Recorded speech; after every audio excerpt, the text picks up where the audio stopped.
This is a reinterpretation of a Swedish folk story that was originally translated by Anna Wallenberg.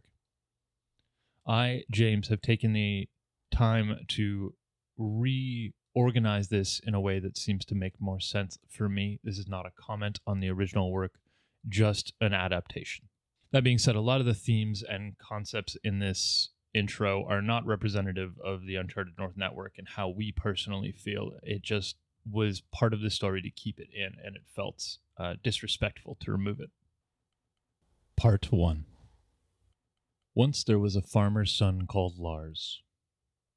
Lars was a very happy and excitable young man, but Lars was not a punctual man, and everyone knew this about him. The other thing everyone knew about Lars was how much he loved Lisa. Today was unlike any other day for Lars. He was on his way to town where he would buy a new leather jacket before heading to his love's house to ask for her hand in marriage. Lisa's father was a very disciplined man and would not abide those who were not punctual. He hated those who were lethargic or late, which Lars chronically was. Thus, Lars had to reach his love's house by sundown, and if he was a single second late, he would lose Lisa forever. After reaching the city, Lars quickly found a jacket shop and began trying on some jackets. After some time, he finally found one that suited him in a way that he liked, and he purchased it before heading off on his journey to Lisa's home. After leaving the city, he realized he was running a little late and decided to take a shortcut through the forest instead of taking the main road. Lars and his horse trotted into the dense forest, and after a while, he saw something moving around inside of a ditch. In the ditch was a very horrible-looking creature, unlike anything Lars had ever seen before. It had the ugliest face and a very confusing body shape. The fear inside Lars began to well up, and every fiber of his being was telling him to run. It was just as he turned to go that the ugly creature looked up at him. To Lars' surprise, it was a woman, and her left leg was badly injured, so she wasn't able to climb out of the ditch herself. It was her pain and anguish that distorted her face. When she saw Lars, she called to him, "Dear young man, please help me out of this ditch. In return, I will reward you with a shiny gold coin." She then produced a coin and showed it to Lars. Lars was shocked at this and replied, "Why me? Many other people pass this trail. You should ask them." "Before you, I asked for help from 4 other people.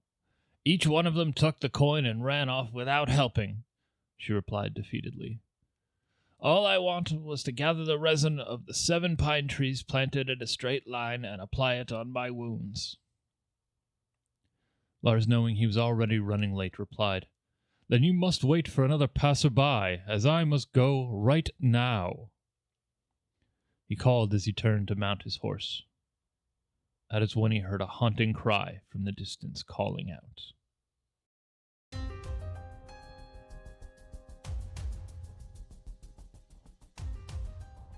Hey there, creatures, and welcome to Encounter This, a podcast exploration of the creatures from Pathfinder 2nd Edition and the lore that surrounds them.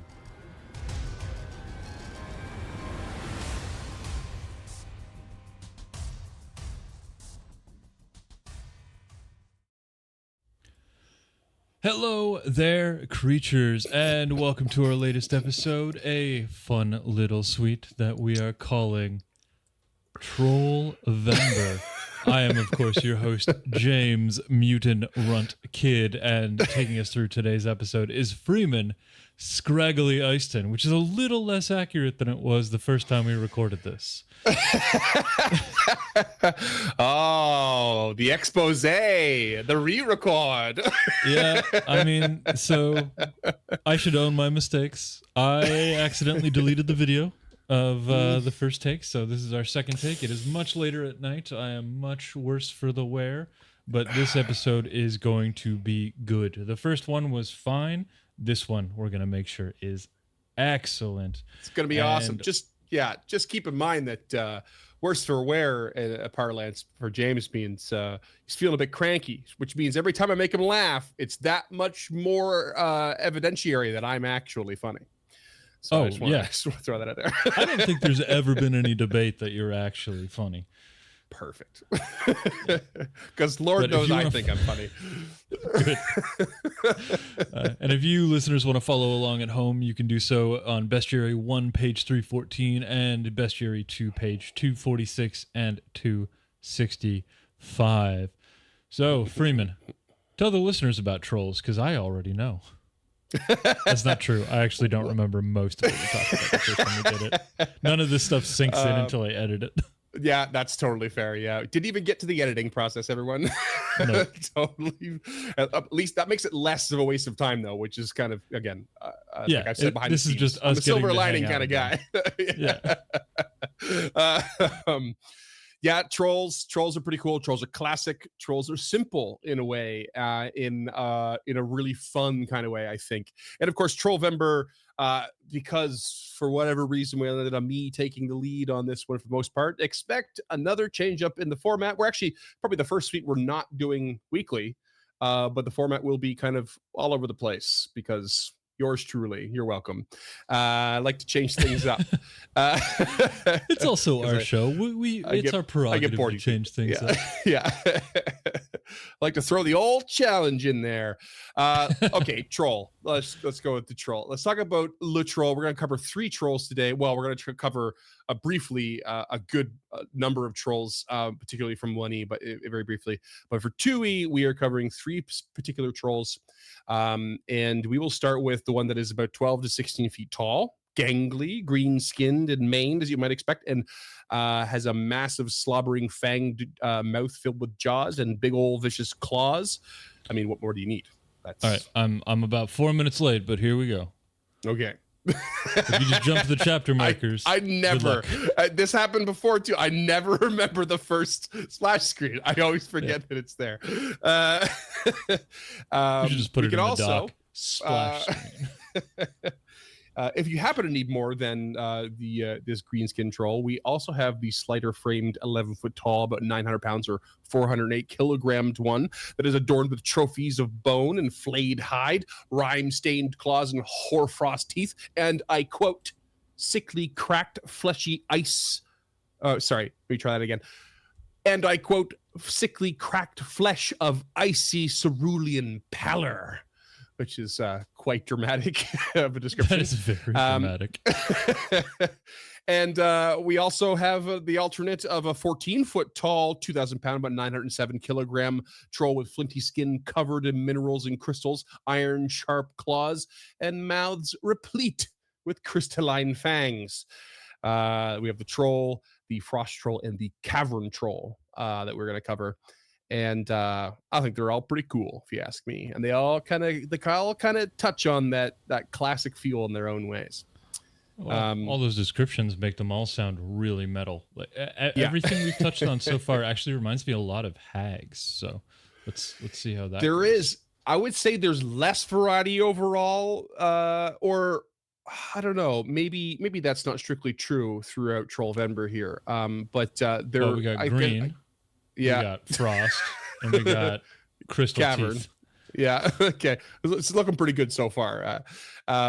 We'll see less variance in the next one, but more in part 3. So it'll be an interesting ride. But let's talk about the general cards ready. Yeah, the general ecology of the troll. So the common troll, which is a term I use deliberately. There it is. Look at that. That's there's something about that artwork that's like kind of on that. It's on that cartoony side of the Paizo stuff lately, but it's still really terrifying at the same time. And I love that combo. Considered to be a relatively dim-witted creature, generally stalking the outskirts of civilization, they tend to rely pretty much solely on their incredible strength to overpower their foes with brute force and aggression. However, they're known to be hunched over, and it is for comfort, but it's also apparently to cleverly lull their foes into a false sense of security, which is perhaps their only clever trait, or maybe dumb luck. would be my guess, but just happens to work for them. Maybe it's evolution at play. It could just be a product of their environment. I'm 6'2", and I got a wicked hunch because the world is built for people 5'7". Yeah, it doesn't help that you chefed for so long either, right? No, that does not help at all. No. So the troll is also endlessly hungry, just like a starving chef, and that's probably hence their aggression.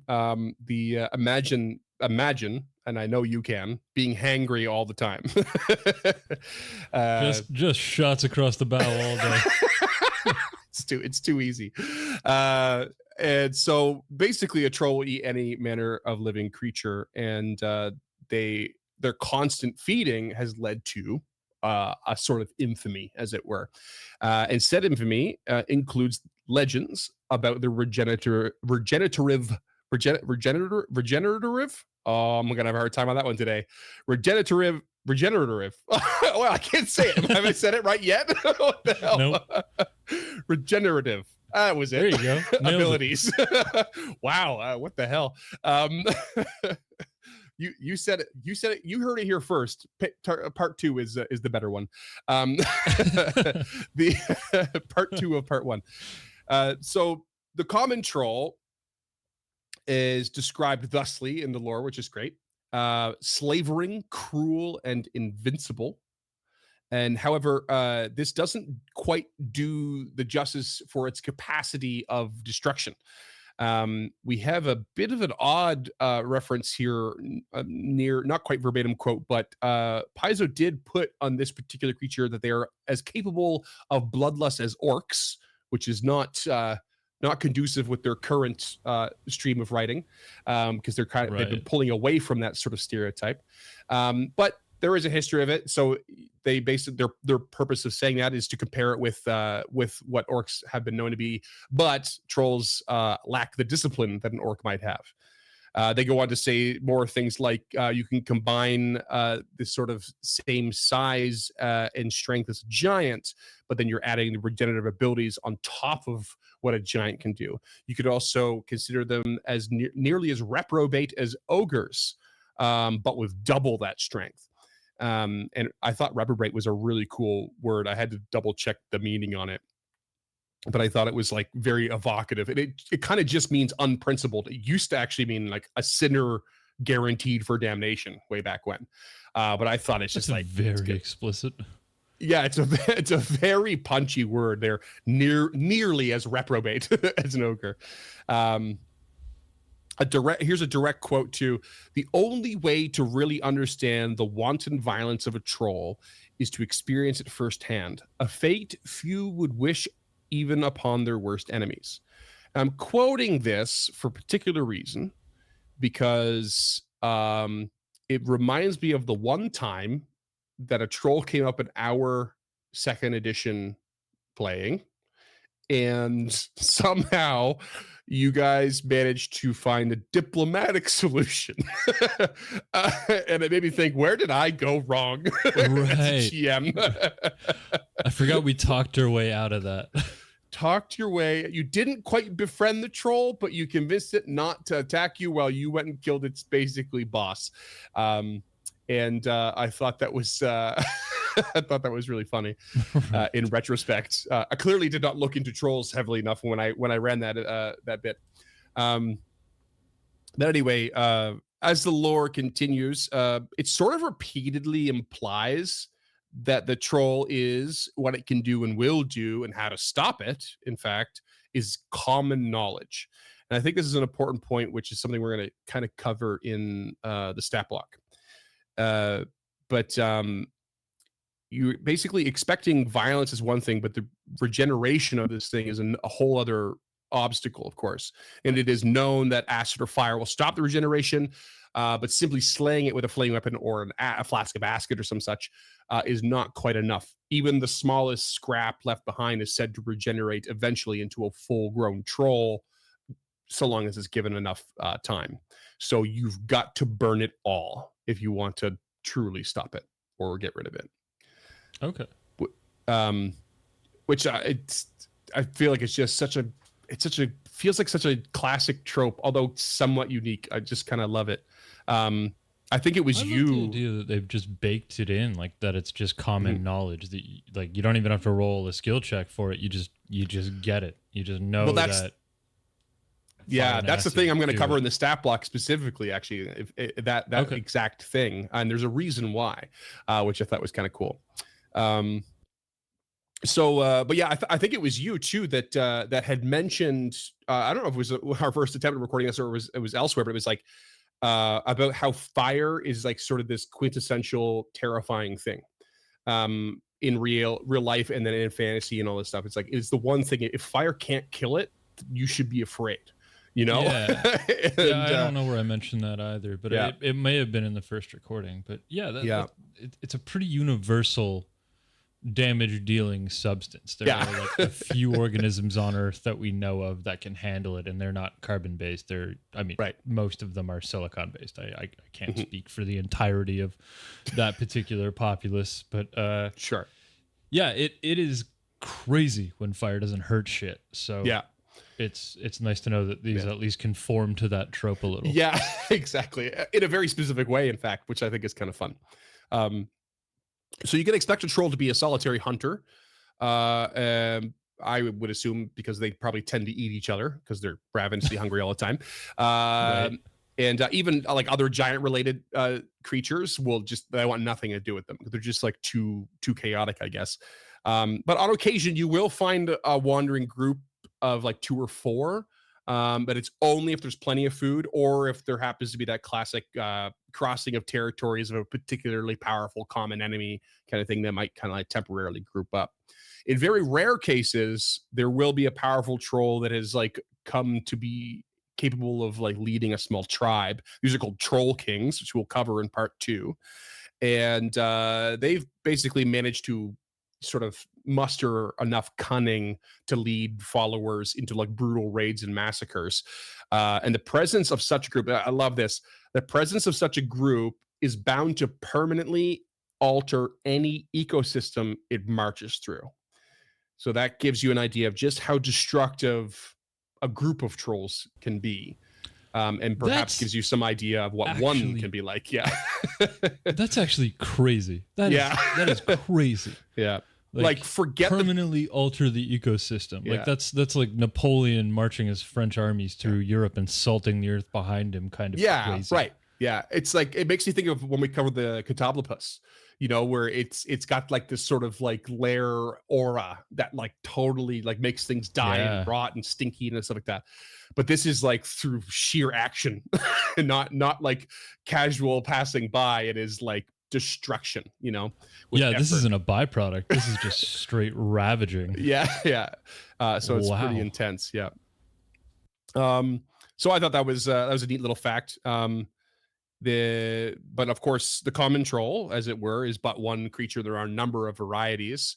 There are regional types like mountain trolls and moss trolls in swamps or marshes, and like even water-dwelling trolls known as scrags and hybrid flood trolls, which aren't really covered in 2E, but we'll touch on them a little bit for the 1E stuff.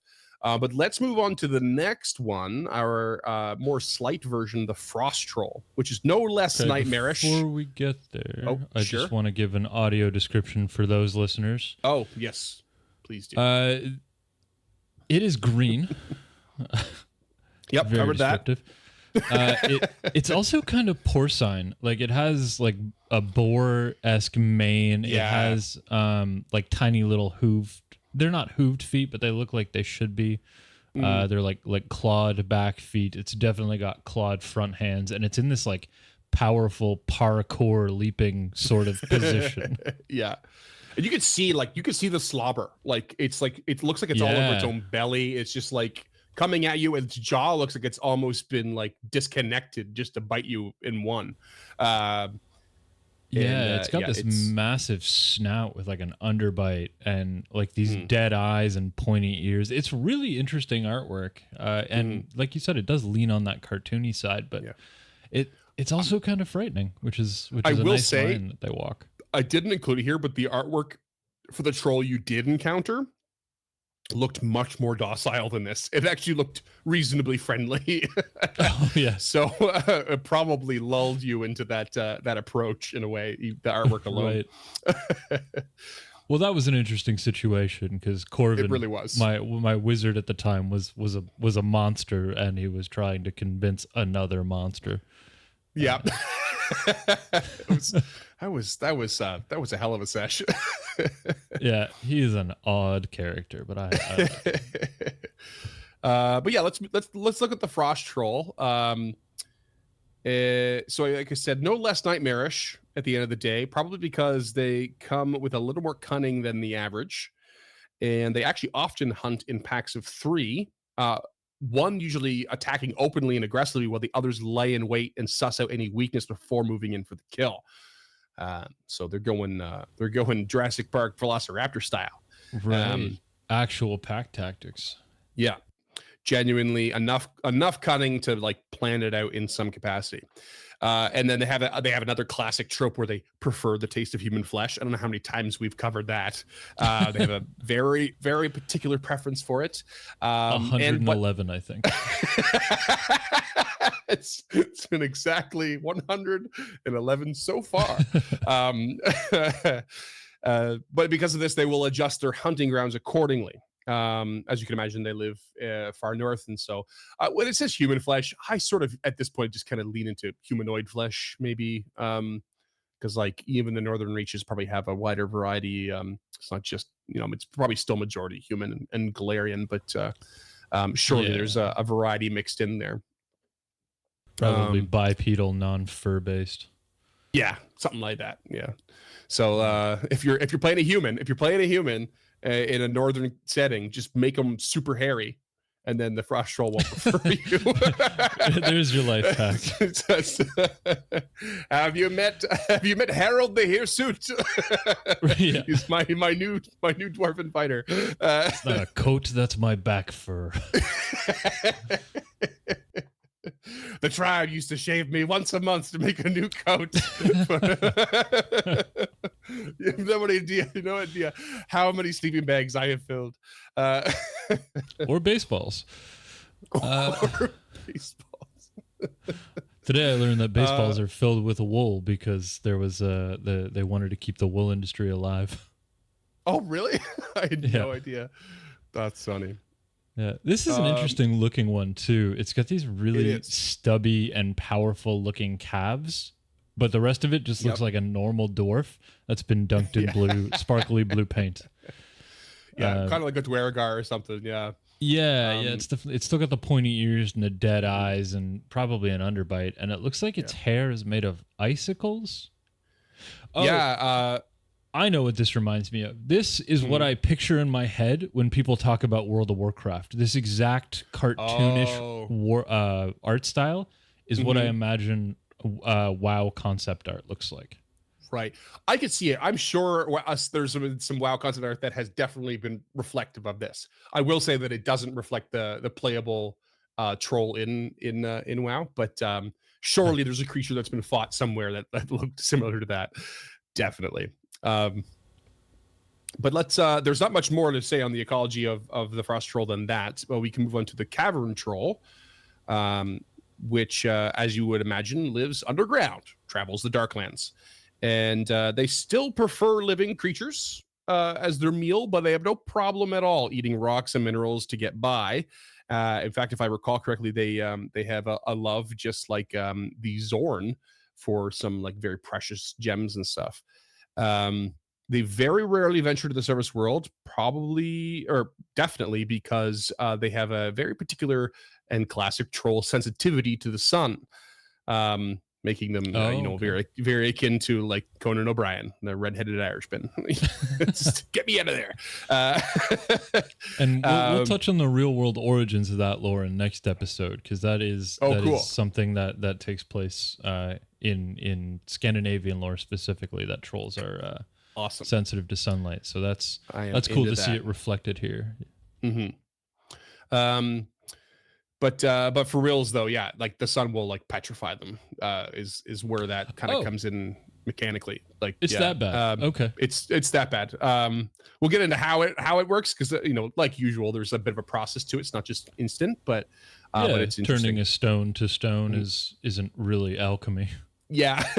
It's So in the case of the Cavern Troll too, they have one thing that's unlike the other two, and it's that they do not have a weakness or a susceptibility to fire.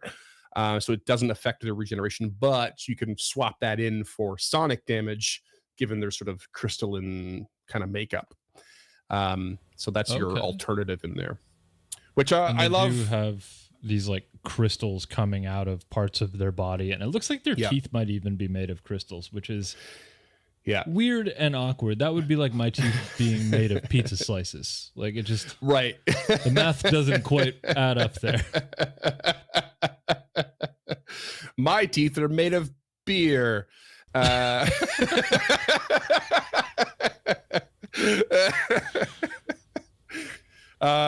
So you're lucky sidebar. I can't cut these. I know, right? This was your choice. Just remember that.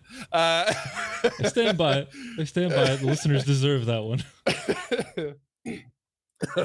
Oh God. So that's the thing I don't like, is that you get all my coughs when I'm laughing too hard. But let's go to a sidebar here. Let's talk about something a little extra. And maybe even content warning, because the next picture I want you to throw up is rather gory. And it covers this little extra thing. There's a devout type of troll. Oof, there it is. Called an augur. And they have what is called the gift of sight, which they believe is given to them by a demon lord named is, I'm going with Urxel, who is the demon lord of storms and disasters. There's no 2e entry for this demon lord as of yet. Well then fuck it. Urxel's canon. Eat it, Paizo. Nailed it. The practice of these augurs is super macabre, and as you can see, and it's a sort of future-telling ritual where they slash open their own abdomen or the abdomen of another troll, and they read signs and prophecies in the literal quivering of their own entrails. And then others that's family friendly. Yeah, others that are present for the ritual will actually prod and poke the troll that cut itself in order to keep it conscious throughout. It's pretty messed up. It's pretty messed up. I will say too, I won't even say where it comes from, but I was talking about this with Cam, and Cam mentioned that in one of the APs, there's also a troll that likes to, it's one of the 1E APs. So it's, so it's spoilers, but it's a long time ago. Would like to rip its own face off so that it could feel the rain on its skull, which is just bonkers. But they just think, because they just regenerate it, right? Like it's just not a life-threatening thing. It's just, I get it. I mean, my fingernails regenerate. I'm not gonna pull one off just to know what it feels like. Oh, it's so weird. Anyway, for those as of you listening, this thing is in like a toga, and it's literally reaching inside of itself as it strips out its own intestines. It's just holding them up in front of its own face, just observing them. This is a dark one. It is brutal. You really get the underbite on this artwork too. Holy crap! Yeah. It's amazing how thing can chew anything. Like tusks. Yeah. Yeah. So as you can imagine, the blood of trolls is quite valuable. And while it's generally thought to be not actually all that special beyond having a vibrant hue, in the right hands and using the right applications, it apparently can produce impressive things. Alchemically, it can basically produce into an oil that restores lost limbs. There have been known to be potions that grant supernatural strength, and even a smoke bomb that can cause anyone inhaling it to fly into an unstoppable rage. None of these I could find were listed as actual items in Pathfinder 2nd edition or 1st edition, I think. But interesting ideas for sure. That's pretty neat. I mean, other than restoring lost limbs, this is essentially just venom, which is what's being pumped into Bane and Batman. Unstoppable rage and superhuman strength. So we figured it out. Venom's troll blood. Venom is troll blood. That's amazing. You heard it here first. Marvel, we're ready to sign a contract. DC. Sorry. I fucked it up. I caught there it. is a venom in marble, so you're not wrong. No, of course there is. Shit. Anyway, moving on. Let's talk about the frost trolls again a little bit. Historically, they were known to be isolated in the Saga lands in the northwestern reaches of Avestan, but they have been sighted in more temperate regions across Golarion, and some think, or well, no one really knows why, but there are suspicions that they've been driven out of their homelands by some sort of demonic machinations. Perhaps that's Urxel at work for some reason. Cavern trolls, as I said before, are known for their voracious appetites on minerals and gems, just like the famous Zorn. Should they encounter a Zorn, it is usually ends up in a frenzy of aggression and feasting, which occurs with only one side remaining. So very, very hostile encounter right out of the gate. They don't like each other. So I guess there's no fucking around there. Just I guess there is such a thing as having match. too much in common, you know.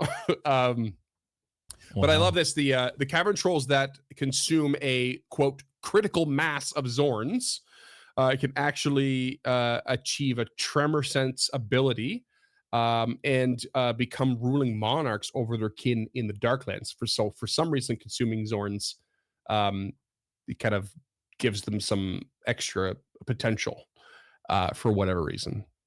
But yeah, that is all the 2e lore we're going to cover for these three trolls. How do you think Paizo defines a critical mass of Zorns? Is that like 4, 5? I don't know. So I wasn't sure if I was going to bother this time, but I'm going to talk about critical mass because I did make a note. I want you to.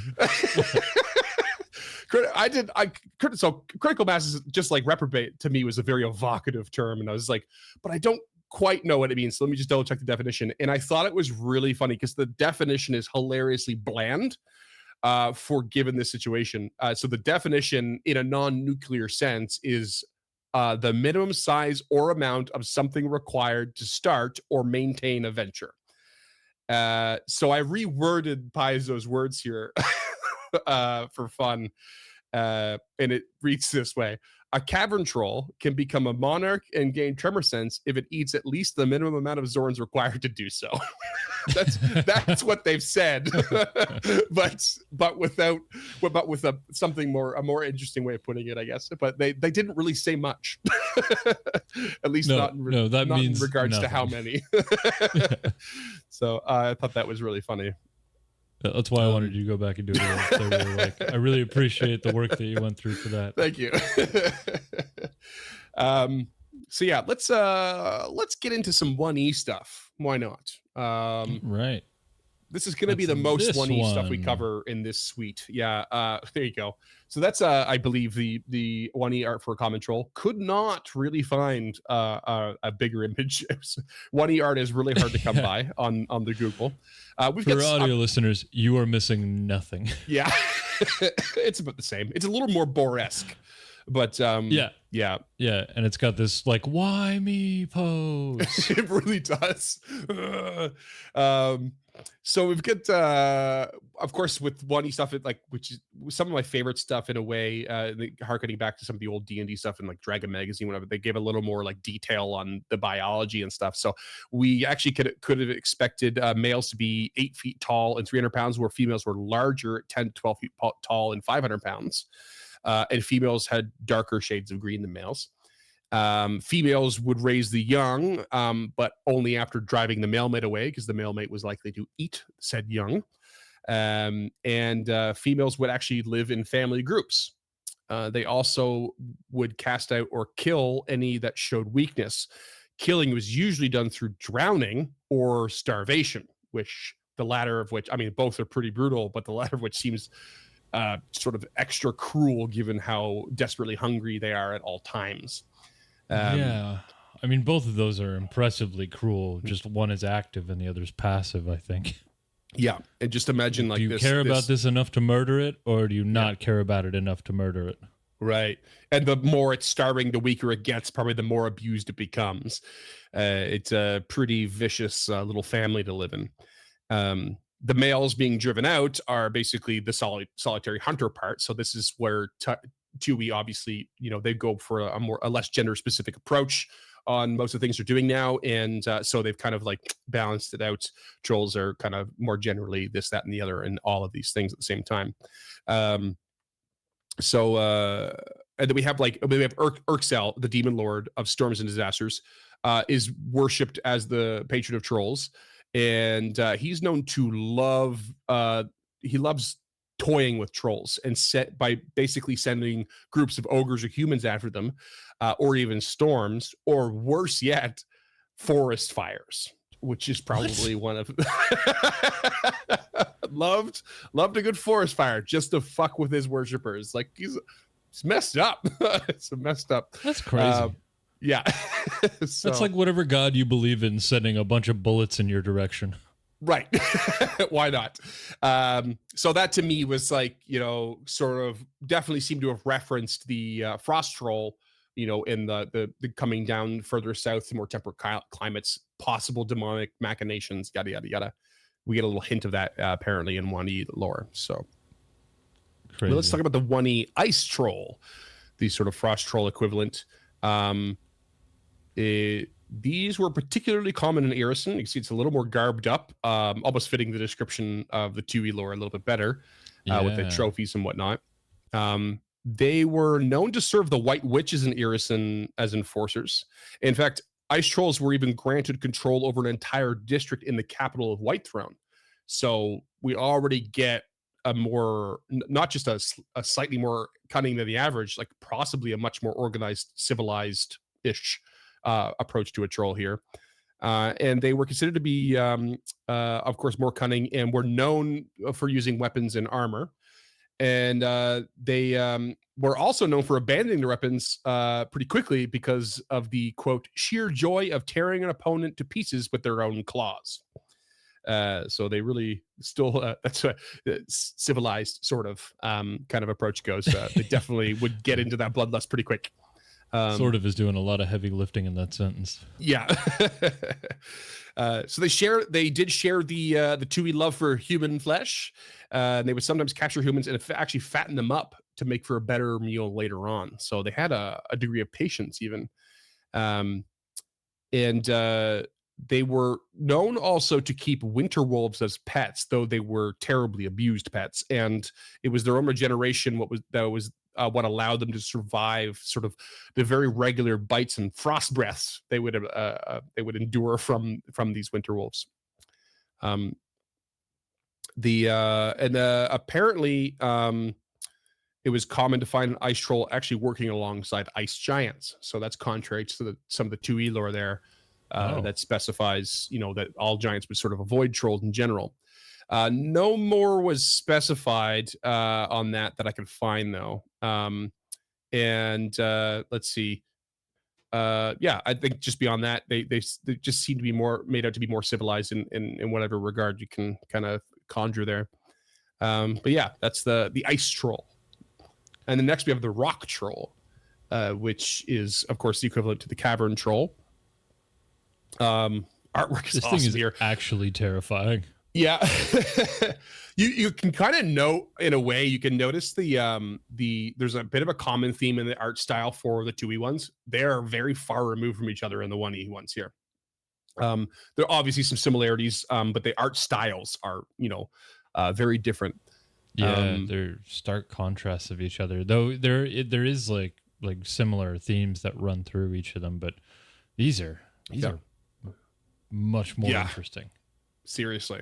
So pretty much everything on their wiki page and in the bestiary is shared in the 2E cavern troll lore. So we do get that they're 16 feet tall and about 1,200 pounds. There is a reference to the rock troll being alchemically enhanced alongside the thin plant-like moss troll. And the reference comes from the Classic Monsters Revisited by James Jacobs of 2008. I didn't realize we had the PDF. So my note here says I wasn't willing to buy said PDF because the legacy pricing on the PDFs of Paizo have not come down. Still like $16 for that thing. Yeah, I got a solid Humble bundle years and years ago back when we first started playing 1E. So a lot of this stuff is in the library floating around somewhere. Yeah. I may not have labeled it appropriately either. That's entirely possible. We did sort of end up covering last time, but I actually forgot to go cover it again. I forget where it was, but there was information in that PDF about, chemically enhancing the blood, I believe it was. And that's what ended up causing their weakness to the sunlight. It was sort of like a mishap, if I recall correctly, in the experiment. That sounds right. Yeah. So it's why they have that weakness. But let's talk about the mountain troll that was briefly mentioned earlier. This thing is hideous. Much more hairy. This thing looks like the first try at Bebop from the Ninja Turtles. It really does. It really does. For anyone listening who knows the Ernest films with Jim Varney. There was a Halloween one called Ernest Scared Stupid, where he had to kiss this mother troll on the lips in order to like destroy it by the end of the film, and it looked a lot like this. They had this big like animatronic puppet. It was hilarious. It really does. It's got like this snout, and then it's just 100% hair. Yeah, it's really gross. What you don't get out of this image is that this thing is 30 feet tall. It is monstrously large. What? 30? 30 feet. They basically like, run around like knuckling the ground like a gorilla in shallow ravines of the mountains. And it's a 3-story walk up. Yeah. And wouldn't you know it, 30 feet tall and prone to fits of violence. That sounds terrifying. Oh my god. They actually are also known to have a connection to the first world of some kind, like akin to like gnomes do. And they were known to actually sometimes give advice to and directions to travelers so long as they were given some sort of respect. And other trolls would actually take advantage of this sort of loose generosity while sheltering in their homes and like traveling through their lands. But they were very careful next to these things because they were so much larger and they didn't stick around for long. You can find a little more, I think, information on that in the book, The Lands of the Linorm Kings. That's where they are covered. That'll be in the reading list over on the blog at encounterthis.ca if you want to check that out. Let's talk about the moss troll. Thinner, smaller, I forgot gangly AF. Yeah. They're about 9 feet tall, 550 pounds. The moss and mold actually grows naturally on its skin. It's it kind of like the skin also does something to help produce it, apparently. And then, so they basically hang from the trees and attack from above, usually without care of the height. So they're like pretty happy to just lunge down because they're again ravenously hungry. But if you take a look at them, you could see that their feet obviously cling onto the branch really well, and they'll happily hang if they can and just reach down with their like really long limbs to attack while still hanging up in the tree. And predictably, you can imagine this thing especially fears fire, but acid has no effect on it. Oh, interesting.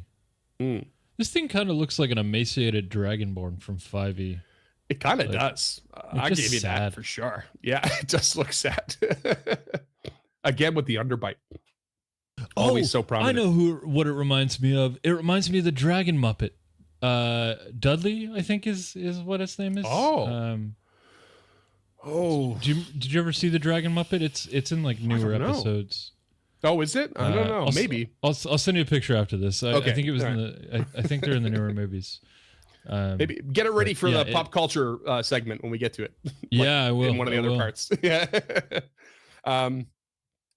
We also have a sewer troll. The list goes on and on. Smaller and lankier as well, about 200 pounds, 6 feet tall. Their eyes would absorb ambient light but become damaged by it, and then their regeneration would kick in, and this caused their eyes to glow as they were continually damaged and regenerated.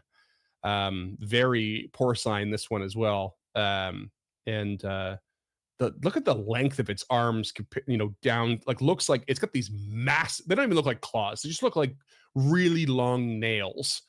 And they are definitely scraping along the ground as it walks. It's not less hunched over than its kin, and it's very ominous. Very ominous. This thing is just straight nightmare fuel. Like, it's crazy. Yeah. I don't like looking at this image. Moving on.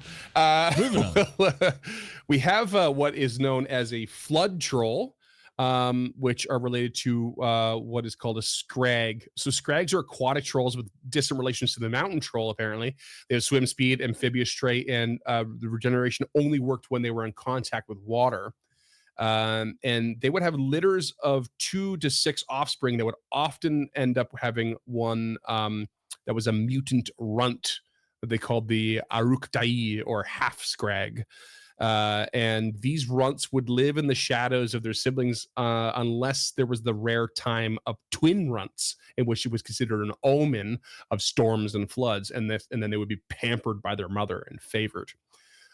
They're called runts, but they're still 7 feet tall and 250 pounds. So still very intimidating. No big deal. No big deal at all. And then we have a chimney troll. A chimney troll were urban dwelling trolls. This just looks like some sort of were-rat. Yeah, you're absolutely right. This looks like a were-rat with rabies.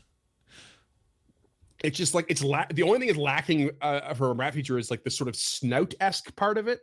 It's instead of snout, it's just all mouth, and the nose is sort of receded as opposed to at the point. And it also looks like it might be blind. It does look like it might be blind, and it looks like it's riddled with disease.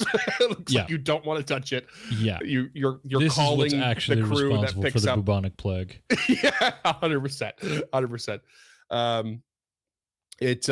These were urban dwelling, and they actually could not regenerate normally. They had this really weird thing where they actually needed to consume fire in order to heal their own wounds. So instead of being weak to it, they needed it to actually regenerate anything. So they would stalk the rooftops of cities and hide in the chimneys and suck up the flames in the fireplaces, which was probably absolutely terrifying to the residents within. Yeah. So this is where I went on the diatribe in the previous attempt about how terrifying it would be to encounter a chimney rat that just fucks with fire so hard that it will eat it. Yeah. So right. So it's like, here's the example in which the fire is not going to kill it. So it's like, it's terrifying. It's just consuming it in front of you instead. Extra scary. And the crux of that is this concept that we've all had forever. It might even just be an innate, like a genetic thing at this point, that fire is bad. Always has been. Right. Yeah. And always. to come up against something where it doesn't affect it has to be like terrifying. Like it is one of the few universal constants in our life. Like there's very few things that we know of that won't be pissed off about fire. Like if you encounter a bear, you can throw a torch at it and it's going to do the same thing as it would do if you threw a torch at me. Like it's going to burn. Ideally set it on fire. I mean, even aliens, like the xenomorphs in the alien movies, weak to fire. Right. Predators, weak to fire. Like even these prime, these top level apex predators in our mythos, like the mythos we created, are weak to fire. There are gods in our mythos that are weak to fire. So when you come usually up the only things that aren't are like either already made of fire or made of like rock, that's usually the case. So this is a very different version and alternate for all of that. But let's talk about the next one, which is a troggle, which is a half ogre, half troll, which I don't really want to think about how it was created. It's apparently barely more intelligent than an average animal, and they tend to kill on sight, but have a natural aptitude for hunting and tracking. And ogres would find them very useful as hunting pets, sometimes outfitted them with weapons and armor even. And this artwork is, it looks like a hybrid, that's for sure. Yeah, definitely. I can assure you that all of the artwork that I found around the ogres where I found this, their faces were all the same as this thing. So it's like kind of really creepy in that sense. That like, it's almost humanoid, but it's humanoid if it's been scrunched up, like if you shrink a JPEG in the wrong Right. dimensions. Yeah. It's giving you It's like got this monkey or long primate rat-like vibes, tail. but not quite there either. So Yeah. it's very unnerving, this one. Yeah. We also have a canopy troll, which is very small actually. What the fuck? This is some monkey vibes. This is actually only about 3 feet tall, but it is 150 Good. pounds at 3 feet tall. It's got big old tusks and claws, and its hands are the size of a normal troll size, despite its height. And they are nothing but meat on those hands and those arms. Yeah. This looks like a vampire bat with gorilla forearms glued onto it. Yeah, it really does. Just the forearms, though. Its biceps are the regular in proportion size. Its legs are a little short, but it must have a hard time about the size of its torso. Yeah. Yeah. The prehensile tail, if you look closely, you'll notice it actually doubles as a venomous stinger as well. It's got a little like hook on the end there. Yeah, and okay. It is apparently double the length of its own body too, so it's real long, real versatile. That's a balance thing, so it's probably for moving through them treetops. Yeah. And then finally, we have something where I have very little information on. It's called a spark troll. It apparently appeared in Pathfinder 6th Edition, the Pathfinder Society Season 2. It's a tiny creature with the affinity for electricity, is horned with long barbed tongues connected to fiends in the abyss, and had limited flight capacity. But that's all I've got. I have no picture. I don't know if it even has traits related to the troll. It just was called Spark Troll, and I don't have said kind of just sounds scenario. Like so yeah, it does a bit, right? I wonder if like it's a bit of a misnomer and it's more like an imp than an actual troll. But like a peanut or a strawberry.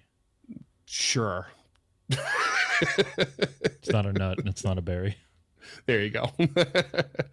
But yeah, that covers a lot of artwork and a lot of fun little facts and all of the lore we will cover today.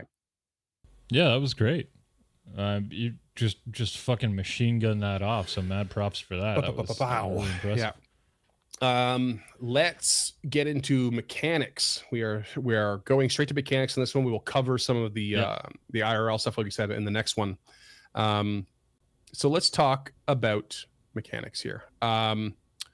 We are looking at, so I've kind of done my notes up here to be compacted, so it's a little bit gnarly and color coded. But let's take a look. We're looking at a range of levels here. We're actually going to cover also some stats for a creature that is in an adventure path. I don't know any story related as to where and how, but it is an older adventure path. It's from Kingmaker. So it is designated.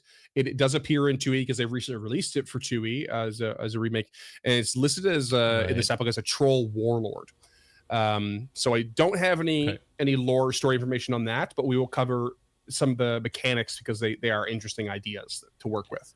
I know we've had a little bit of a debate about this, but are you going to name the creature because it is a named creature, or are we just going to keep it a troll warlord and spoilers for Kingmaker? I think I'm keeping it a troll warlord. Yeah, I think that's where I want to keep it. Although technically I have another one of these. I think in part 2 here, which doesn't it isn't named, but it's got its own unique name, so it'll blur that line a bit. But I don't think it matters. I just want to keep any story spoilers out of it. Yeah, I like that. Okay. So, and let us know in the comments below if you want, if this is the right way to do this, or slip into our Discord. You can find the links scrolling below or in the description below us. If you prefer we avoided these, we're happy to comply, I think. Yeah, and we want feedback on this kind of stuff too. It's as much as it's our show, it's for you guys. So yeah. We're trying to help. The more you can let us know what you like, what you don't like. If you want the spoilers, if you don't want the spoilers, I think we're always going to lean towards not spoilers. Yeah. But I mean, slide into those comments or into the Discord, and we can talk about what the unique creature itself is, if that's the way you want to go about it. Faux show. So, all right, we are looking at a range of levels between 4 stat blocks here of 4, 5, 6, and 8. You can imagine a lot of the numbers do kind of cover that territory, like AC of 19, 20, 22. I forgot to put the Troll Warlord one in there, but I'm sure it's a little bit higher. HP of like 90, 115, 135, 190. It's a pretty standard spread because you can expect these creatures to be quite similar to each other. So for every stat I throw out there, expect it to be a little bit higher accordingly to by that level spread. It's nothing complicated. We are of course looking at we have one unique creature. The Cavern and Frost Trolls are considered uncommon, and they do have the cold and earth traits respectively. Let's talk about traits though, because this is where the commonality or the common understanding of the common troll comes in, because there is no recommended recall knowledge skill to know something about a troll. And the reason why is because they have the giant and troll traits, neither of which are covered, rules is written, under recall knowledge as an option to choose like a skill. So if it's, if it's human, you would roll society.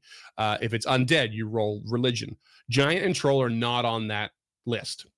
And they do not have traits that would be. In fact, even cold and earth don't count. It would be elemental. Those are effectively character elementals, but the traits themselves do not apply. Again, rules is written. Right. So I double checked this. I thought, okay, it's interesting. There's only unspecified or specified lore that kind of shows up on Archives of Nethys and whatnot. And I went to Reddit, and so some people on Reddit said that it maybe ought to be society for more of a humanoid kind of approach, or nature, given it's a bit bestial. There was one particular user, Lord Locke, who said trolls are big, mean, strong, tear men apart. They regrow lost limbs. You burn them to kill them. Common knowledge. And I thought that's kind of a fun approach. Like, instead of trying to find a way to, justify how you might know this creature via some lore, maybe find a way to come up with like, here's the odd circumstance that you don't just know already. Like, everyone just knows already. These things are so famous. There's that infamy. There's a reason they're called the common troll in a way. Why not just like throw all the information out there? This is a troll. Buckle up, because when we get to the attacks, we're going to want to buckle up. It's pretty brutal. I love this take, and I cannot explain how much I love it. I love the idea of just giving away information without a recall knowledge, and we can demonstrate that right here, right now. Freeman, tell me 3 ways to kill a vampire. I'm sure you've never encountered one, but pop culture has told us how you would kill a vampire. Well, stake to the heart is one for sure. Yep. I think probably crucifix or some sort of holy symbol. At least they'll be weak to. Usually a repellent, but yeah. Water. Sometimes running water is deathly to them. I think maybe specifically. Running water is a deterrent, but holy water is a way to kill them. Holy water, okay. And then well, I don't know how effective garlic is exactly. I always assume that was a deterrent as well. No, garlic will end them, but will kill. Okay, and obviously sunlight's the big one. Right? Yeah, and we're talking about stoker vampires. Don't fucking at me with any of that Anne Rice shit. No shade on Anne Rice. Big fan, but I'm the odd one out on vampires. I dislike most vampire lore. I love vampires, but I dislike most of the stuff. Like not being able to cross through a threshold with being invited in. I'm kind of like, sure. But you just thematically demonstrated this point in our world. It's common knowledge. You understand these basic facts about these. I mean, admittedly, they're not actual beings, but if they were, you would know how to damage one. Yeah, for sure. So I wouldn't be at a loss due to my complete and utter ignorance. I would have something to go on. Yeah. and because they're the underlying theme of these horror stories that we tell each other, these oral traditions, that it makes a lot of sense that a troll would be that, for especially like Irisin or the Lindhor Mountains or Belkson even. Right. What's fun too is like, because we're covering these 3 trolls, it's like we have ones that are in the frosty lands, we have ones that are in the temperate lands, and we have ones that are underground. Like, just really covering the bases right out of the gate. And all 3 do not have a trait that gives them a recall knowledge basic. I mean, what we do have is that the uncommon trait, which you actually, if you look at the numbers, you'll notice that the unspecified lore is actually higher for the frost troll, even though it is one level lower than the common troll because it is uncommon. So Right. I do wonder if we were to go to the route of using an unspecified or specified lore, what information you'd be looking to actually offer. And I think it should be mostly applicable to the uncommon ones and not even the common one at all, because they do have some interesting extra features. So let's dive more into that. Let's dive more into the numbers here and stuff. We are looking at everyone's got a speed of 30 except for the Cavern Troll at 25, but the Cavern Troll also has a burrow and climb of 20 each. Cool. And the Frost Troll has Ice Stride, which we'll cover in a little bit. They all speak Jotun. Undercommon for the Cavern Troll. Troll Warlord and Frost Troll speak Common. Pretty obvious spread of the attribute modifiers. Big on Strength, big on Con, medium on Dex and Wiz, pretty shit Charisma and Intelligence for the most part. I mean, if I look like that, I'd have shit charisma too. Although we do see a little bit more on the Warlord and the Frost Troll side, probably given leadership and more cunning. Their connections to society and that kind of stuff. That makes sense. Yeah. Everyone's got a boost athletics and intimidation. We see a little bit of survival from the Frost Troll and the Warlord as well. Everyone's got the highest on fortitude for saves, middle on reflex, really low will. Actually, swap reflex and will for the Warlord, but that'll come into I don't even know the details, but they have some sort of attribute regarded to like faith, I think, if I recall correctly. So that might be the reason why there's some will built in there. And of course, we're looking at weakness to fire. So it's not just the regeneration; they have a weakness to the damage. Fire 10 for both the Frost and the Common Troll. No actual weakness to Sonic for the Cavern Troll, just a regeneration shutting down. And we have a Fire 15 for the Warlord, which we kind of covered, I think, the first time we did this, in that the fire weakness does grow with the level.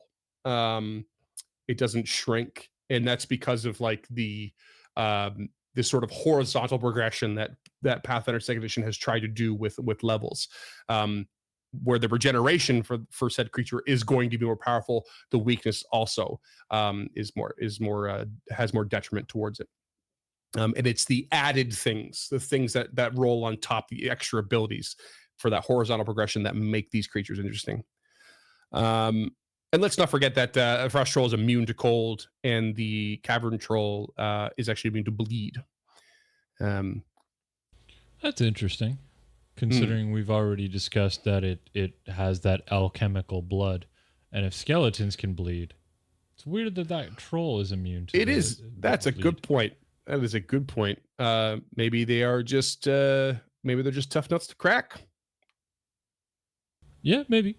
I mean, that would make sense to me. It actually would make a lot of sense to me if all trolls were immune to bleed, because of that regeneration. Like, if that activates, the bleed just shuts off. That would make a lot of sense to me. Yeah. Yeah, that's fair. So, yeah, okay. Sure. Why not? We, of course, they all have... Just figured it out. Okay. It's their blood that's the regenerative substance. So as soon as it hits the crack, seals the crack, Cavern Trolls immune to bleed. Makes sense. Yeah. Right. Okay. Yeah. And the Cavern Trolls might be immune to bleed, but their blood is in effect their biggest weakness, as well as their strength. So there is that. Let's talk attacks, because they all have jaws and claw attacks, as you can imagine. Jaws doing piercing damage, claws doing slashing. All of which, or both of which, have reach of 10 feet because they are large creatures. The claw being agile, which is very common across the board. They all also have rend. Rend is brutal. I love rend. Rend is awful. Rend is a wonderful thing. As somebody who's experienced it as a player, not a fan. It's terrifying. It's absolutely terrifying. For those who don't know what rend is, if the monster hit the same enemy with 2 consecutive strikes of the listed type in the same round, such as claw, both succeed, you can spend that third action to rend, which means you just automatically get to deal the damage again from the claw. Fuck that map -10. I'm just gonna rend. Just gonna rent. And they all, of course, have attack of opportunity, which is now being renamed as reactive strike with the remaster. Oh my god, I don't remember that from the first one. That's so much worse. Rend and reactive strike. That is. Oh my god. So glad we didn't fight this. Reactive strike, yeah, right. Reactive strike being probably one of the most commonly understood ones. Whatever certain action triggers it, you get a free attack. Does not count against your map for that purpose because it's not on your churn. And of course, everyone's got regeneration deactivated by whatever applicable sort of damage type. The regeneration means that at the beginning of their turn, they will gain the listed amount of HP. So, say for the common troll, it's 20. Which is not a small amount for a level 5 creature. Just boom, 20 for free. You can never increase the dying condition beyond dying 3 if regeneration is continued to be active. So it's one of the rare cases you would actually use the dying condition for a creature. Orcs being the other one for like Orc Ferocity. Deactivated if the creature takes a listed type of damage the end of the next turn. So usually acid and fire. And the deactivation, of course, occurs before the damage is applied, which is important because the applying damage might kill the creature, so you want it to actually apply before, so that your order of operations means that the actual fireball deactivated it and killed it, and now it's permanent. It's not, there's no room for error there. That makes a lot of sense, and I didn't even think about the mechanics of that. So I'm glad you brought that up and pointed that out. That's really smart. That is some high level shit from Paizo right there. Yeah, they're pretty good about that kind of stuff. I love it. And I honestly though, big props to Reddit as well, because like as much as Paizo is really good about their wording, sometimes it really does take the community to interpret it and point out they use this word, not that word, and then you're like, oh, now it makes sense, because there are many words, many words. You heard it here, folks. There are many words. There are so many words. And Freeman knows the best words. What I just covered is everything that the common troll has, and honestly, that's what makes me love the common troll. It's why my tentative title for this episode is My Kind of Deadly. It is so fucking simple to cover, so simple to run, and it is deadly. It is jaw, claw. It is claw, rend. It is attack of opportunity, reactive strike, whatever. It is mess you up with brute strength and aggression. That's all it is. And the regeneration on top of that. Oh, stressful. It's just stressful aggression, and I kind of love that. It's really fun. And I think everyone deserves to know how to defeat it without a check because of how aggressive that is. Yeah. As you point that out, it makes a whole lot of sense. I'd probably make the check for like, what type of regeneration, or its weaknesses, or whether or not it has the AOO, or if it's a crit, I'd probably give them away the rend. But yeah, it makes a lot of sense to not just here's everything If you want to roll a check, I don't know, roll me a nature check or a society or whatever you think is applicable in the moment. Right. So let's talk about the extra things that these other versions have. The Frost Troll does come with a weapon, a hatchet. So that gives it a 2d6 plus 7 slashing, agile, reach, but it's got the sweep trait, which is nice. So you're adding a little extra flavor to that possibility of attacks there. Also a ranged weapon. You can throw a hatchet. So it does have a thrown range of 10 feet with a creature that has a reach of 10 feet. So kind of pointless, but there it is. It's in the stat block because that's what the hatchet do. It's not really that efficient for this creature. Wouldn't it be a range of 20 feet then? Or 15 It's not. feet? No. It's kind of not how it works, which is a little bit odd. That's weird. Because you have to consider so reach can come in two ways. It can come from the reach of the creature and the reach of the of the weapon, and they're two different sources. The thrown trait doesn't really change based on your reach any more than the range increment of a ranged weapon would. Just because you're holding technically holding that bow out 5 more feet than normal doesn't mean it actually gets 5 more feet of range increment. Right. Maybe not 100% sensible, but it's certainly part of the balance, I think, of the game. And this is one of those simplicity. It would get I think it's one of those things where it's like it's in the stat block because it's obligatory, because the hatchet just happens to have the thrown trait. So all those traits are just hatchet traits, the agile, sweep, and thrown. So yeah, I guess that makes sense. Yeah. I mean, flavor-wise, the thing might literally just run up, given it's the frost troll, and we did cover in the 1E lore, but it loves to get its hands in there. So maybe it's just a flavor, run up, toss, claw, go, and it might not need to toss it, but maybe it just did anyway because it's eager to get rid of it and feel the warm pulsing blood of its own hands. You can also take the -2 and throw it another 10 feet. That's true. That is a good point, because if you go past that set range increment or whatever, you just take a penalty. It doesn't mean you can't do it. So that is a very good point. Ice Troll, Frost Troll also has Ice Stride, which means it's not impeded by difficult terrain that's caused by snow or ice, and does not need to attempt acrobatics checks on slippery ice, which makes that creature that much more terrifying, given that it implies that you would be more likely to encounter it in such an environment.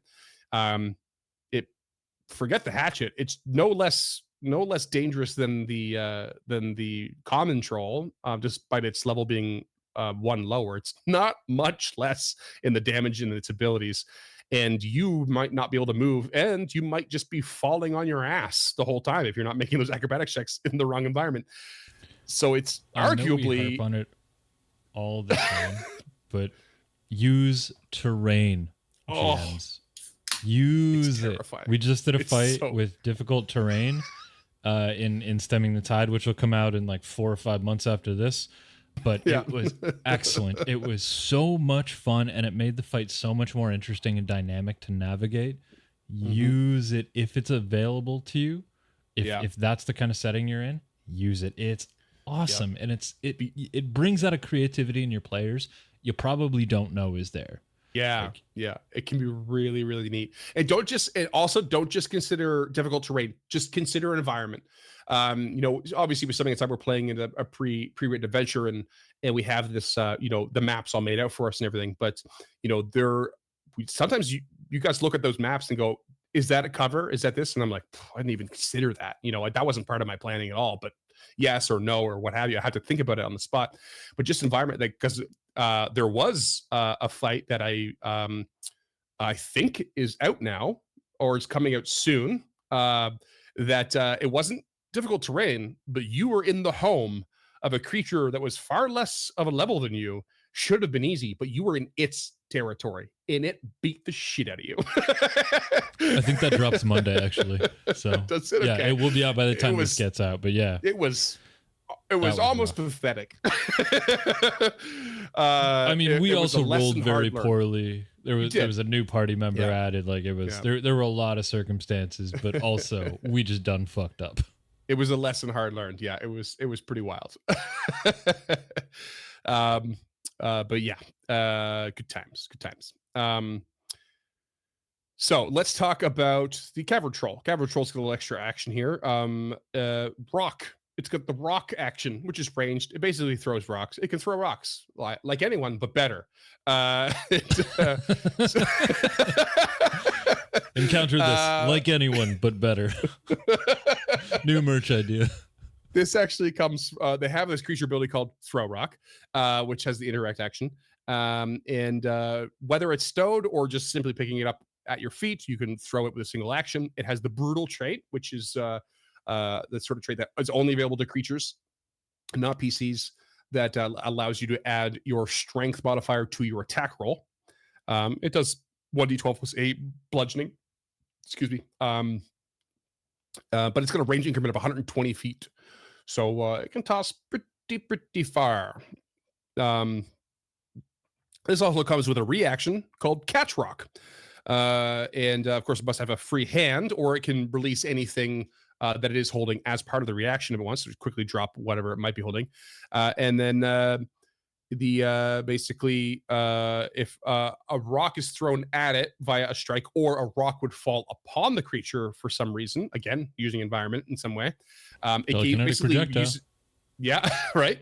It basically uses uses a reaction to get a +4 circumstance bonus to the AC versus said triggering attack or the defense of the falling rock. And if it were to miss or the defense succeeds, it would basically catch the rock and take no damage, and is now, of course, holding it and ready to throw it back, which is just, just a kind of a fun, flavorful thing. And I love that you mentioned telekinetic projectile, because it's very commonly used in SCT, and it is usually a bludgeoning damage situation because you're underground and in caverns, and this is like a very particular thing. It's like, yep, it's a rock. This thing catch it, Telekinetic projectile could be the subtitle for our show. It really could. It really could. Except to be spelled like telenetic projectile. Telenetic, yeah. So beyond that, the Cavern Troll also has something called Rock Tunneler, which means you can burrow through solid stone at a speed of 10 feet, and can leave a tunnel behind if it desires. Now, this is important, I think, because it has a burrow speed of 20 feet. But it has a rock tunneler burrow speed of solid stone for 10 feet. This is one of those, I think, kind of hidden or like not so obvious rules that don't explicitly state somewhere. Where it's like burrow does not mean through any sort of rock and earth. It means through. No, burrow is soft ground. Right. And so this thing has to have a special ability in order to go through solid rock. And it's going through it at a slower rate and pace or speed than usual. So it's very important to remember that, especially as GMs, that like your burrow speed does not mean rock, and you have to consider your environment for that. I also love that it can leave a tunnel behind if it desires. That is such a beautiful caveat. Like I love that inclusion. Really makes for like a sort of terrifying kind of scenario sometimes when this thing can just burst out of the wall and start attacking you, and then suddenly just go into a rock wall again, and you'll know it went through. I think it'd be the signs of it burrowing through the stone will be obvious, but it just leaves no trail behind to follow it, and you're like, damn, where's it going to come out next? It's kind of a scary thing. It is very scary. As again, a party who just very recently dealt with rock glide, not a fan. Yep, that came up too. It was great. I loved that fight. I bet you did. It we was retreated twice, I think. Nearly. Yeah. So let's talk about the final thing for the Cavern Troll. It is the glorious sunlight petrification. So if the Cavern Troll is exposed to direct sunlight, it becomes slowed 1 and cannot use reactions or trample, which we'll cover in just a sec. Slowed increases by 1 every time the troll ends its turn in direct sunlight.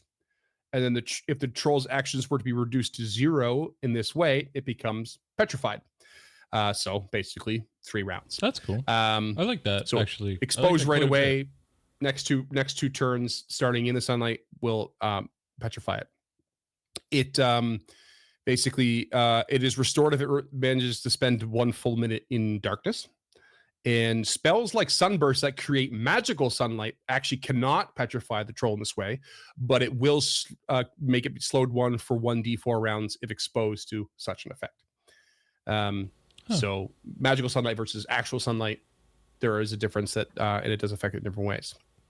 Also a very interesting caveat, but I like it. I like that, it's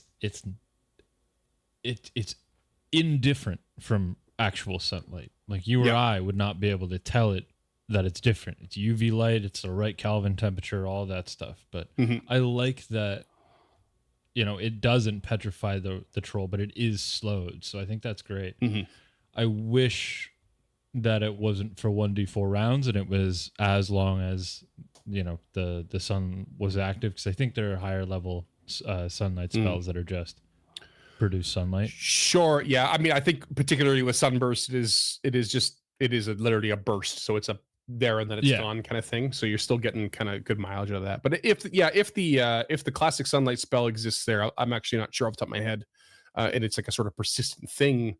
I mean, realistically, I see no why you wouldn't like maybe be I think you could justify just continuing it over. It's like it's continuously exposed, therefore it's technically a continuous 1d4 rounds of slowed, but you don't have to roll it every time because it's a minimum 1, so it just stays slowed 1. You know, you're not increasing the slowed number or value, but you can maintain that, I think, without having to fight about it too much. I think that would be totally reasonable. Yeah, that makes all the sense in the world. Like bottled sunlight or whatever. Yeah, something like that would be really cool. I'm not seeing a sunlight spell, so it makes sense that they didn't include that. Maybe they've changed it up. Let's talk about trample real quick, because trample is decidedly missing from the stat block. It is specified that it cannot trample with sunlight petrification, and but it doesn't have the trample ability. I thought to myself, maybe this is because this is coming from a sunlight petrification as a creature ability. So it's covering a bit of a universal kind of process or whatever here. Right. But then I found that no other creature other than this one has sunlight petrification.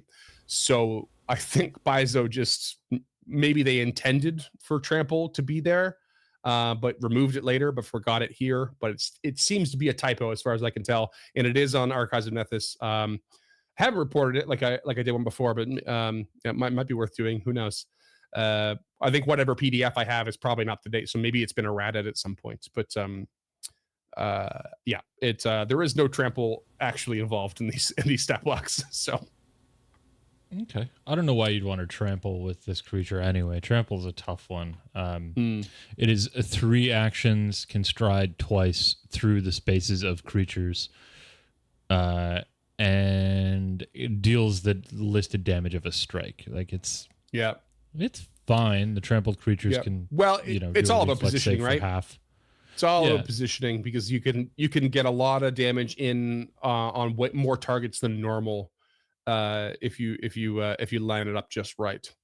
But it's usually the sort of thing you get from, like, you know, a giant stag or something like that you've encountered in the wild, and it just like, or a mammoth, like, you know, it tramples through the terrain. It is worth mentioning that these things are large, so there's more space for it to like take advantage of that sort of thing, or, you know, any creature that would have trample anyway. I kind of know what you mean. Like these things have enough going for them; they don't need it. So no, and if you're fighting one of these in an enclosed space, you probably already lost. Yeah, probably. But let's talk about the Troll Warlord. The Warlord does come with some equipment. Is wearing hide armor, particularly in this case, has a +1 Darkwood Thundering Morningstar. Darkwood, I think, is basically just a material that makes it a lighter bulk. Thundering is interesting though as a rune, because it adds sonic damage, and I think there's a reflex or a fortitude check attached to that, fortitude check to possibly be deafened for 1 minute. So that makes for a very different attack from a creature like this. That might target a spellcaster. Fortitude, and it's deafened for an hour on a critical failure. Oof, which is brutal. Very brutal. Yeah, so that the fortitude save only goes off if it's a critical hit. But yeah, Thundering's a cool rune. Gotcha. But yeah, so you know, because like in the case of the level of this creature, like the jaws are doing 2d10 plus 9, claws 2d8 plus 9. This thing's only doing 1d8 plus 9, but it's also doing 1d6 sonic. So you're kind of breaking up all of a sudden the damage types, because it's also piercing or bludgeoning. So now you've got a full spread of options here for damage types. And then we get into it's got this cool ability called Royal Command. So obviously this warlord, it's in charge of something. Auditory, fear, and linguistic traits. The effect is that each ally that hears and understands becomes quickened until the end of the ally's next turn. and they can only use that action for a strike. So might only be a strike, but it's really like it's a pretty big, sudden single action command that, lets people run in and start swinging, all kind of en masse or when their turn comes up. You can't use Royal Command 2 turns in a row, but you can use it on the next turn after that. So it is something that continues to sort of like come up.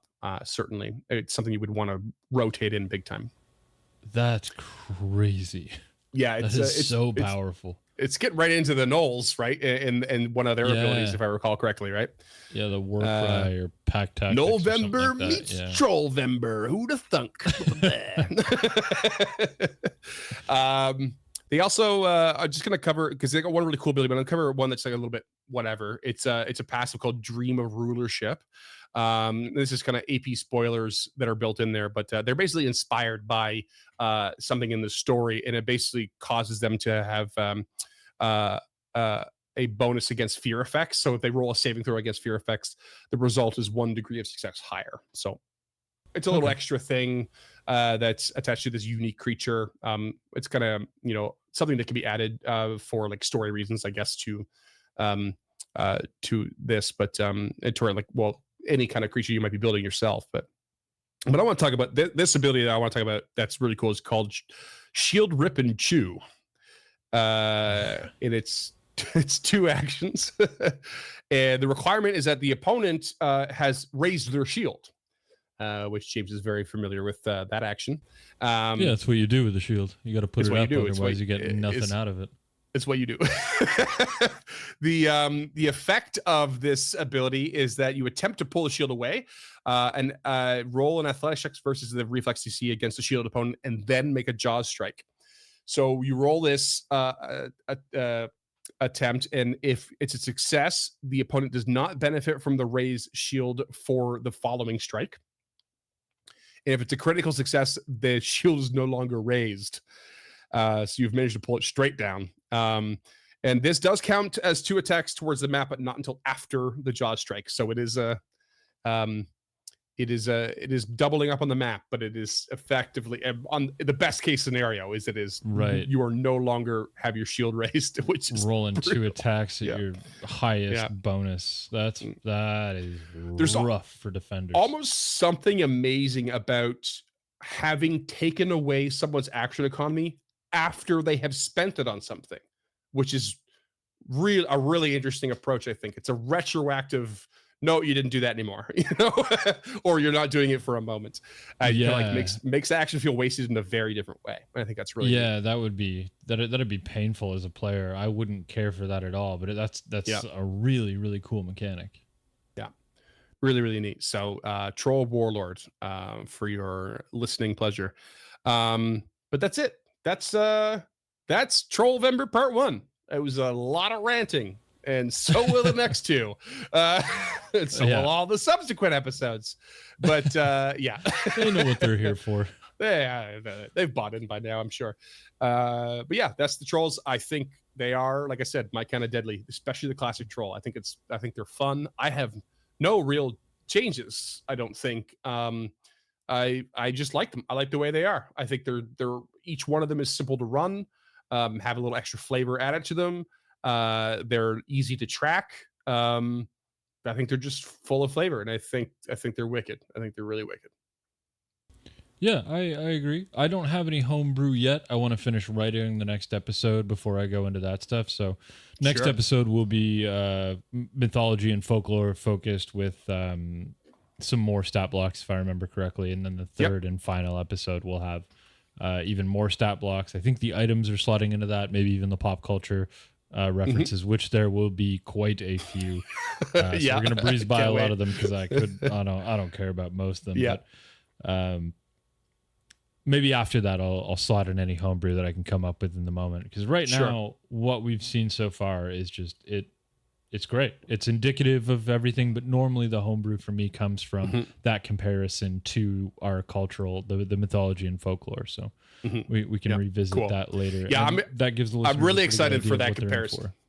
Yeah, I'm excited for the mythology and to see where these stats and stuff have come from and where they're inspired from. And I always love those moments. So we're waiting for it on this this format. But yeah, I'm ready for it. There's a lot.